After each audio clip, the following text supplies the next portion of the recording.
teman-teman BTP. Kembali lagi di program Kampus Plus 62. Nama saya Yahya dari UKM Impala UB. Sebelum itu, UKM Impala UB adalah UKM kepecinta alaman yang ada di Universitas Brawijaya. Selain kita melakukan kegiatan olahraga alam bebas, kami juga melakukan penelitian dan juga pengabdian kepada masyarakat. Oke, langsung saja kita saksikan dulu 8 berita dari berbagai kampus yang ada di Malang, Bandung, Semarang, dan juga Makassar pada episode Kampus Plus 62 kali ini. Sebagai rangkaian Disnatalis Fakultas Ilmu Budaya Universitas Brawijaya ke-15, menggelar kuliah budaya bersama sastrawan senior Seno Gumira Aji Dharma. Kuliah ini memiliki tujuan sebagai salah satu ruang agar kalangan kampus semakin dekat dengan kajian budaya. Hal tersebut diungkapkan oleh Koordinator Pelaksana Yusri Fajar ketika ditemui di sela kegiatan. Menurutnya, kehadiran Seno Gumira diharapkan mampu menjadi motor bagi berkembangnya kembali kajian budaya di kampus biru. Acara ini digelar oleh Fakultas Ilmu Budaya. Tujuannya sebenarnya adalah untuk memperkaya wawasan masyarakat akademik di kampus ini agar makin dekat dengan kajian-kajian budaya. Siapa sih pemateri atau narasumber dari acara hari ini dan mengapa memilih beliau? Pemateri hari ini adalah Bapak Dr. Seno Gumira Aji Dharma. Beliau dikenal sebagai sastrawan, budayawan, dan juga jurnalis. Kapasitas beliau terkait dengan kajian-kajian budaya saya kira sangat luar biasa, karena beliau juga selain sastrawan, selain jurnalis, beliau juga menekuni kajian-kajian budaya. Ini adalah satu pengetahuan, satu kompetensi yang saya kira sangat dibutuhkan oleh teman-teman di kampus ya. Selain kita mendapatkan gambaran dari beliau sebagai akademisi karena beliau dosen, tetapi sebagai praktisi yang tekun di dalam dunia seni, dunia sastra, dunia budaya, beliau juga pasti akan memberikan insights ya, memberikan pandangan-pandangan yang baru, yang penting bagi pengembangan keilmuan di FIP. Baik, nah target nih Pak, target atau output yang diraih setelah acara ini digelar Pak? Kita berharap melalui kuliah-kuliah umum kajian budaya ini di Fakultas Ilmu Budaya akan makin muncul ya, kajian-kajian, pemikiran-pemikiran, publikasi-publikasi, penelitian-penelitian, kegiatan-kegiatan yang nanti bermanfaat untuk pengembangan ilmu pengetahuan. Karena dunia kampus ini kan menjadi sebuah ruang, sebuah dunia yang dituntut untuk memberikan pemikiran-pemikiran, inovasi-inovasi baru yang bermanfaat bagi pengembangan peradaban umat manusia. Kajian budaya tersebut diharapkan akan menjadi salah satu pijakan dalam pengembangan ilmu pengetahuan yang selaras dengan nilai sosial, karakter bangsa dan juga perkembangan teknologi.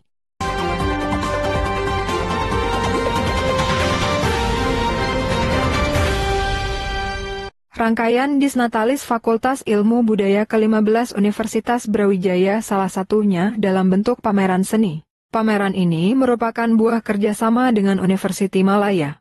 Assoc Profesor Roslina Ismail dari Universiti Malaya mengatakan, pihaknya sangat senang diundang untuk berkolaborasi dalam pameran seni di kampus Universitas Brawijaya. Dalam pameran ini, pihaknya membawa beberapa karya yang berfilosofi Islami dan budaya yang kian pudar. Untuk itu, dengan dukungan teknologi, dirinya berharap filosofi tersebut tidak hilang dan dapat dipahami oleh generasi saat ini. Saya Profesor Majal Dr. Roslina Ismail from the Faculty of Creative Arts, Fakulti Seni Kreatif Universiti Malaya. Kami dijemput untuk mengadakan pameran yang dinamakan Surface of Time atau Kelindan Masa, di mana artis-artis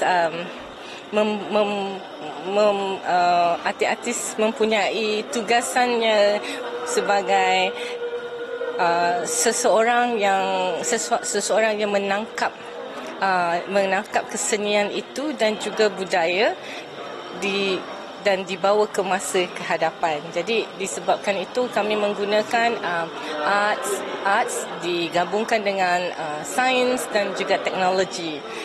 Seperti Dr. Amira yang menggunakan biologi bakteria. Bakteria digunakan untuk sebagai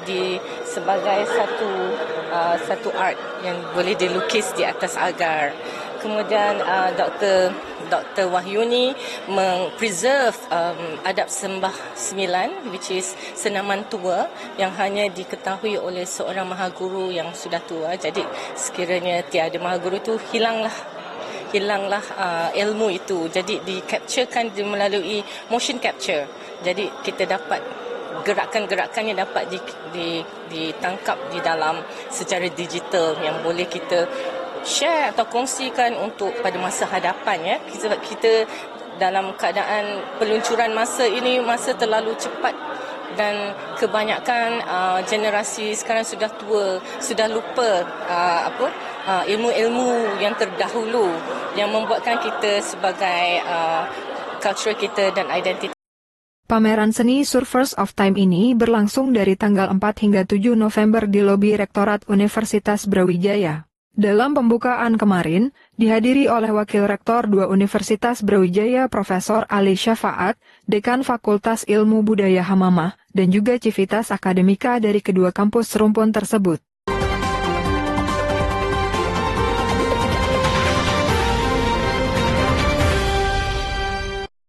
Dekan Fakultas Ilmu Budaya Universitas Brawijaya, Hamamah mengatakan bahwa pihaknya sudah melakukan aksi nyata dalam pelestarian budaya. Langkah tersebut menggunakan digital humanities untuk seni wayang. Selain itu, pihaknya juga menjalani kerjasama dengan komunitas Mangliawan yang konsen terhadap pelestarian air. Dalam waktu dekat, pihaknya akan menggeleng festival air bersama komunitas Mangliawan. Iya, kami sudah mulai dengan wayang, Mas. Kami digitalisasi wayang, kemudian ini dari hasil-hasil penelitian dosen-dosen kami begitu. Ada yang wayang, kemudian ada tadi kegiatan di Mangliawan dengan praktek baik air, dan nantinya insya Allah kami akan membuat festival air untuk Mangliawan gitu. Kemudian juga sudah ada penelitian-penelitian tentang Bromo Tengger. Dan itu sudah kita buat sebagai museum digital Bromo Tengger tentang tradisi yang dilakukan oleh masyarakat Tengger. Biasanya kan ada upacara dan lain-lain, itu kita digitalkan. Terkait dengan kerjasama tadi, apa tujuannya? Dengan Sun Life tadi. Oh, kalau dengan Sun Life itu untuk mendukung para lulusan dari Fakultas Ilmu Budaya supaya terserap di bidang industri begitu. Jadi Sun Life dalam Disnatalis Fakultas Ilmu Budaya tahun ini, pihak fakultas menggelar anugerah Sabda Budaya kepada seniman dan budayawan Jatim. Pameran seni dan juga kuliah umum bersama sastrawan Seno Gumira Aji Dharma.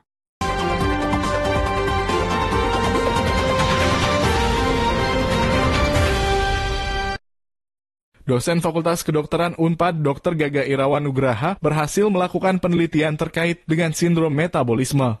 Terdapat beberapa tanda yang menandakan bahwa seseorang mengalami sindrom metabolisme. Bukan hanya dari berat badan, tetapi justru lingkar pinggang yang dapat menjadi penanda utama seseorang mengalami sindrom metabolisme atau tidak. Sindrom metabolisme ini menjadi penting untuk diperhatikan karena hal itu merupakan kumpulan gejala yang pada akhirnya menyebabkan penyakit-penyakit kronis kardiovaskular seperti stroke, jantung koroner, dan lain-lain. Sindrom metabolik itu merupakan namanya sindrom itu berarti kumpulan dari berbagai kelainan, gejala, ya, yang ditandai dengan pertama, lingkar pinggang yang lebih dari 80 untuk perempuan dan lebih dari 90 cm untuk laki-laki. Yang kedua, tekanan darah yang tidak normal, ya, di atas 125/85 gitu ya. Yang ketiga, itu kan tadi berat badan ya, lingkar pinggang. Yang ketiga, kalau di kriteria ada juga yang dari indeks massa tubuh lebih dari 30 ya atau 25. Yang keempat kemudian hasil lab terdiri dari gula darah puasa di atas 100 mg per desiliter. Kemudian HDL yang rendah. HDL itu adalah lemak baik gitu ya. HDL yang rendah dan trigliserida yang tinggi. Trigliserida di atas 150. Kalau ada 2 dari 5 yang tadi saya sebutkan, maka tertegak dia mengalami kelainan metabolik atau sindroma metabolik. Sindroma metabolik ini kenapa menjadi penting? Dia bukan penyakit, tapi kumpulan gejala. Hasil lab yang nggak normal, tekanan darah yang tinggi, gitu ya. Kemudian lingkar pinggang atau indeks massa tubuh yang berlebih, yang ujungnya penyakit kronis. Lebih tepatnya penyakit kardiovaskuler. Apa itu? Stroke, jantung koroner. Itu yang paling banyak. Dalam penelitiannya, ia menemukan bahwa sekitar 30% orang yang memiliki berat badan normal ternyata memiliki kelainan metabolik.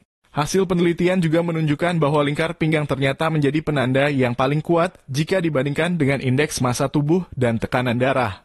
Jadi dari penelitian itu ternyata, pertama kita menemukan bahwa di masyarakat, ini kan masyarakat umum, ya, jadi diperiksa 248 orang. Ternyata ada sekitar 30% yang berat badannya normal, tetapi ternyata punya kelainan metabolik. Gitu. Dan dari hasil penelitian itu disebutkan bahwa kan menentukan berat badan normal tidak normal itu menggunakan indeks massa tubuh, ya, IMT.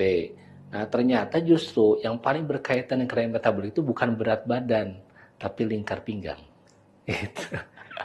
Gitu. Jadi lingkar pinggang ternyata merupakan marker yang lebih kuat, ya, penanda yang lebih kuat yang terkait dengan kelainan metabolik dibanding dengan penanda-penanda lain, dibanding dengan indeks massa tubuh atau berat badan. Gitu. Sementara itu, ia juga memberikan rekomendasi kepada masyarakat untuk menghindari sindrom metabolisme ini. Caranya adalah dengan mengatur pola makan yang baik, olahraga yang teratur, tidur yang cukup, jauhi rokok dan alkohol, serta mengelola stres dengan baik. Diseminasi hasil riset ini dapat Anda saksikan dalam program Heart Talk. Dari Jatinangor, Sumedang, tim liputan Divia TV melaporkan untuk UBE TV.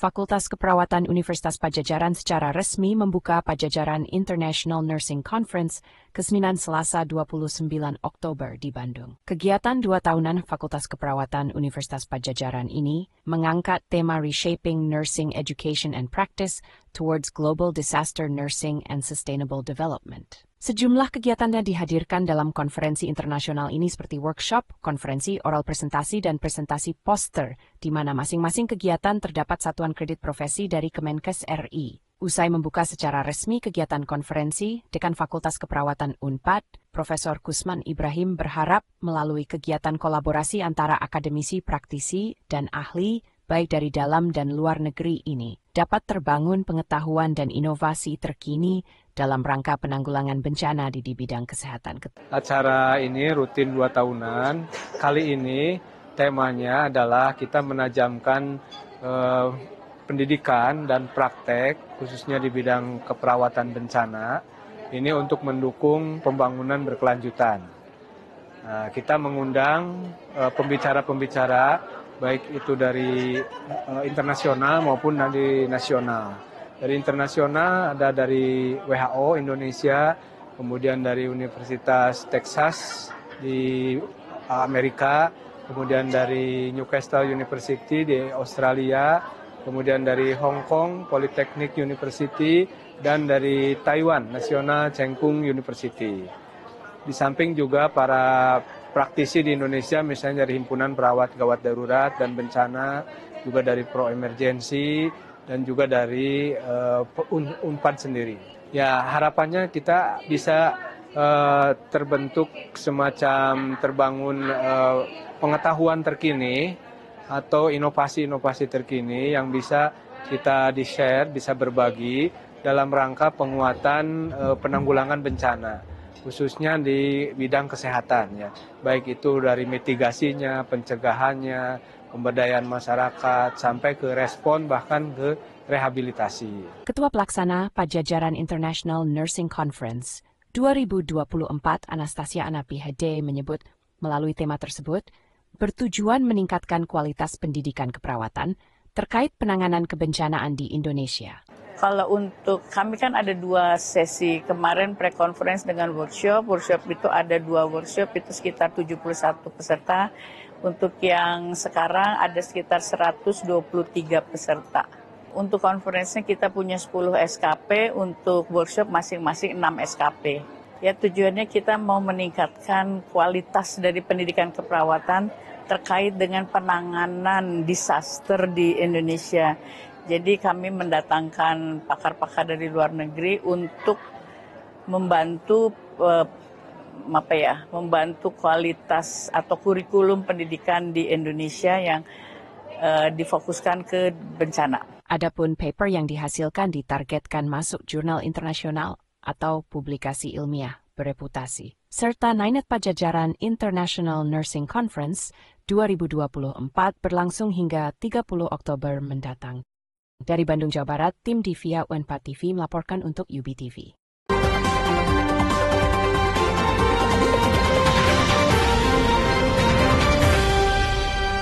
Universitas Semarang baru-baru ini sukses menggelar International Conference on Sustainable Engineering, Green Construction, Urban Studies, Agriculture, and Food Resilience 2024, mengusung tema Building a Strong Nation, Advancing State Resilience Through Sustainable Engineering, Green Construction, Urban Studies, and Food Security, ICO Secure 2024, turut dihadiri Direktur Riset Teknologi dan Pengabdian kepada Masyarakat, Direktorat Jenderal Pendidikan Tinggi, Kementerian Pendidikan Tinggi, Riset dan Teknologi Republik Indonesia, Profesor Dr. Insinyur Muhammad Faiz Syuaib, MHGR. Ketua Panitia Ferry Firmawan ST MTPHD mengungkapkan tahun ini USM menyelenggarakan sebanyak 3 konferensi internasional. USM itu sebetulnya menyelenggarakan 3 konferensi internasional pada tahun ini.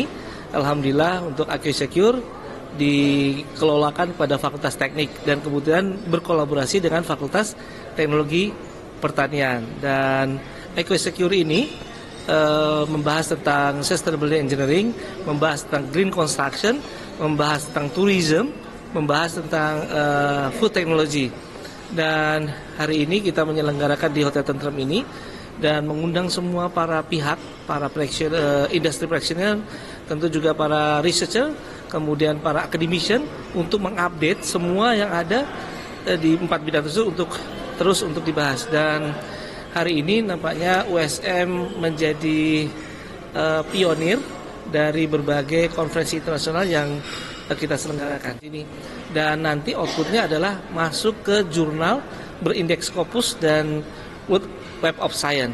Dan itu yang kemudian kita berharap ada tradisi baru di USM. Tidak hanya proceeding yang kita tuju, tetapi juga jurnal yang berindeks Scopus yang itu special issues hanya untuk conference kita ini, AgroSecure 2024. Dan alhamdulillahnya lagi ada 2 yang mau, yaitu PMG, Planning Management Journal, dan dari Polandia, yaitu CIR, Civil Engineering and Environment Review. Dan kedua ini disupport juga dengan Knowledge E, itu rencana jurnal yang untuk bidang-bidang agriculture. Sebanyak 110 paper terkumpul dari 300 peneliti yang berasal dari beberapa negara, hadir sebagai narasumber ICO Secure 2024. Center of Excellence in Urban Mobility Research and Innovation Thammasat University Thailand, Assoc Professor Paulini Iamtrakol, PhD, dan Head of Green Prom Research Group University Technology Malaysia, Assoc Profesor Dr. Rozana Binti Zakaria. Ferry juga menambahkan konferensi internasional itu sejalan dengan era pemerintahan Prabowo Subianto yang berfokus kepada ketahanan pangan dan energi. Presiden baru Prabowo Subianto untuk melakukan ketahanan pangan dan ketahanan energi. Untuk ketahanan pangan sendiri, kami juga mengundang dari Sukovindo yang kemudian ditugasi oleh pemerintah untuk mencetak sawah-sawah baru. Dan kemudian semakin mengembangkan food estate. Jadi kita tidak hanya di lingkungan akademisi, tapi juga mengundang para praktisi ini. Kedua, kita juga membicarakan tentang kemandirian energi. Seperti kita tahu bahwa hilirisasi yang ada di kekayaan kita tidak boleh lagi mengekspor bahan mentah atau raw material. Di forum ini pun dibicarakan, beberapa paper saya lihat itu, untuk melakukan kemandirian energi. Apalagi Pak Rektor kita concern papernya itu terkait dengan energi.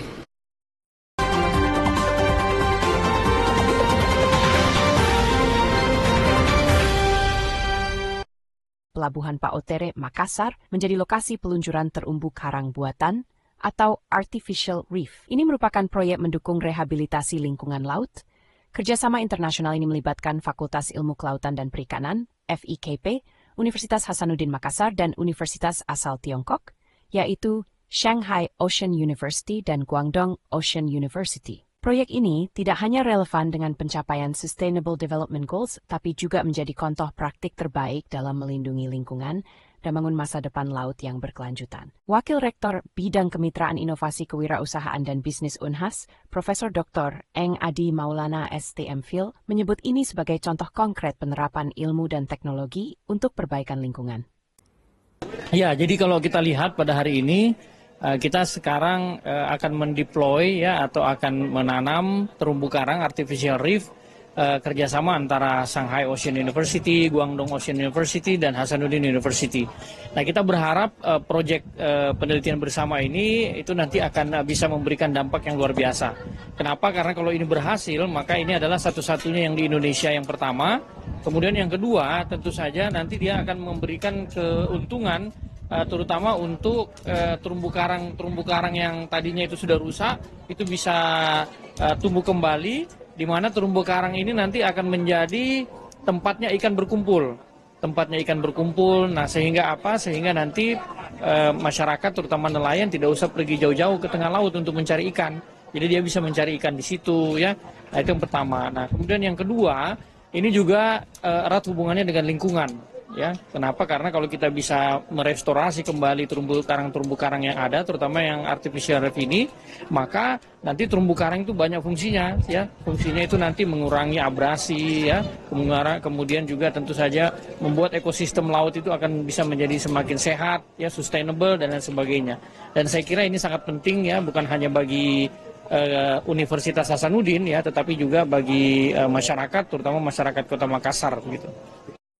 Terumbu karang buatan sebanyak 250 unit akan ditempatkan di 2 lokasi, yakni di Pulau Bone Tambung dan di Pelabuhan Pauter. Ada harapan yang ingin dicapai dari proyek terumbu karang buatan ini, di mana dengan adanya terumbu karang buatan ini dapat meningkatkan produktivitas laut, sehingga mampu memberikan dampak positif terhadap pendapatan nelayan serta menjadi sumber daya wisata bahari di wilayah tersebut. Dr. Safyuddin Yusuf, peneliti terumbu karang Unhas, ada di balik proses pemasangan terumbu karang buatan ini. Dijelaskan Safyuddin, jika pemanfaatan artificial reef ini untuk konservasi atau pemulihan lingkungan laut.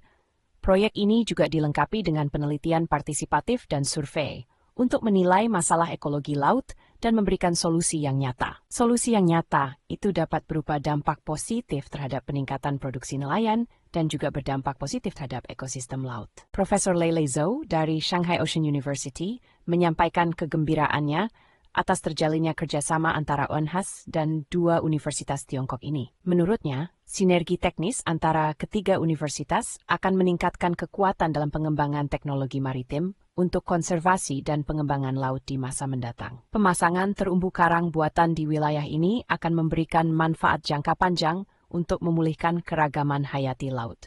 Juga menyediakan tempat bertumbuh bagi biologi laut.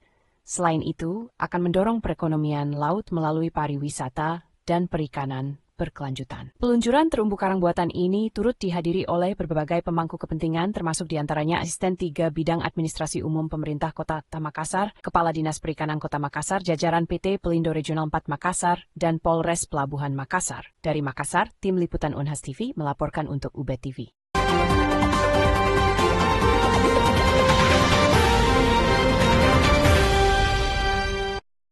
Sebanyak 1.459 atlet dari berbagai usia dan daerah memeriahkan kejuaraan Taekwondo Nasional Unhas Cup 2024 GOR JK Arnatorium Unhas Makassar. Kejurnas yang sukses digelar selama 3 hari itu menggandeng pengurus besar Taekwondo Indonesia, pengurus Taekwondo Provinsi Sulawesi Selatan, dan Kota Makassar. Mereka bertanding dalam kategori prakadet, kadet, junior, hingga kategori senior. Dengan jenis pertandingan yakni Poomsa dan Kyorugi. Diakui sejumlah atlet, persiapan yang mereka lakukan untuk mengikuti kejurnas ini tidaklah ringan. Disebutkan Ikhwan Ali Yusuf, dari Dojang Taekwondo UIN Alauddin Makassar, untuk mengikuti kejuaraan ini, dirinya dan timnya butuh waktu sekitar 2 bulan untuk berlatih. Dengan durasi latihan pagi, siang, sore untuk bertanding di kategori Poomsa pasangan senior. Kalau untuk persiapan dari kontingen Dojang UKM Taekwondo UIN Alauddin Makassar itu sendiri, persiapan kami itu kurang lebih sekitar 2,5 bulan. Itu juga sepertinya menurut kami kurang maksimal karena kami kan juga UKMK, jadi ada beberapa program kerja yang kami kerjakan. Jadi untuk persiapan ini kami agak imbangi dengan proker yang sedang kami jalankan di UKM. Jadi agak kurang maksimal menurut kami untuk 2,5 bulan itu.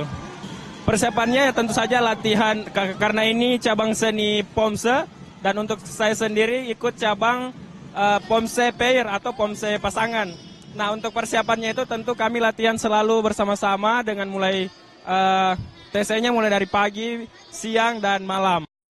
Sementara Mulyadi Anugrah Papua dari tim UKM Taekwondo Unhas mengikuti kategori POMSA individu dan pasangan senior, melakukan persiapan berupa latihan gabungan dan individual sejak tahun lalu.